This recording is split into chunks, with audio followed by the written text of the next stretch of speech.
আমি চিফ সেক্রেটারিকেও জিজ্ঞেস করলাম, চিফ সেক্রেটারিও জানতো না। প্রাথমিক স্তরের সেমিস্টার, দ্যাট পলিসি ডিসিশন এডুকেশনে যখন you are education minister, but please remember, if there is a new policy decision please consult us. চারজন অ্যাডভাইজার সিদ্ধান্ত নিয়ে বলে দিল, আর হয়ে গেল। বাচ্চাগুলোর আমি চাই ভার কমাতে, কাদের ব্যাগ কমাতে।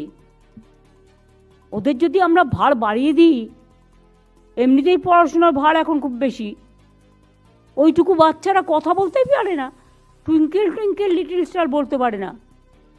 তাদের পড়ানো হয়, শেখানো হয়, তো সেমিস্টার বলবে।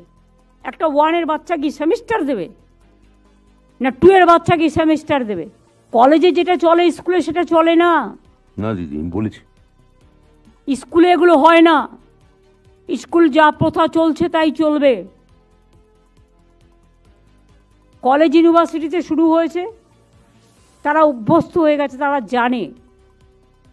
তারা অনেকটা এখন আজকের যুগে মডার্নাইজ হয়ে গেছে, তারা জানতে পারে ব্যাপারগুলো, এবং এটা অলরেডি চালু হয়ে গেছে, তাই তাদের এটা প্রবলেম থাকে না।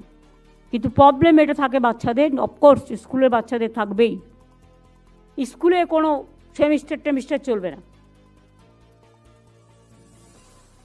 আর আমি বলবো, এডুকেশনের ব্যাপারে নতুন করে কোনো পলিসি নিলে please let us know first before press. প্রেসে যখন একটা সাবজেক্ট যায়, মানুষ মনে করে এটাই সত্যি, গরুর রচনা করার মতো। এটা তোমাদের বুঝতে হবে। প্রেসকে একটা খাইয়ে দিলাম, নিউজ দিতে হলো। এখন আবার নিয়ম হচ্ছে করে খাইয়ে দেয়, ভাত খাইয়ে দেয় না, নিউজ খাইয়ে দেয়।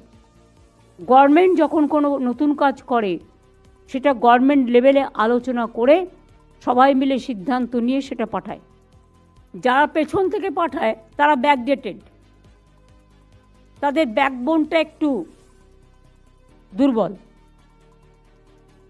আর যারা সামনে থেকে ফেস করে, তাদের মেরুদণ্ডটা একটু সোজা, এবং সেটা সত্য।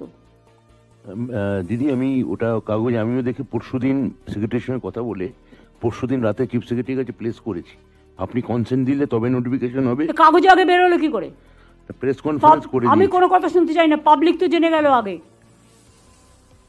যা মেসেজ যাওয়া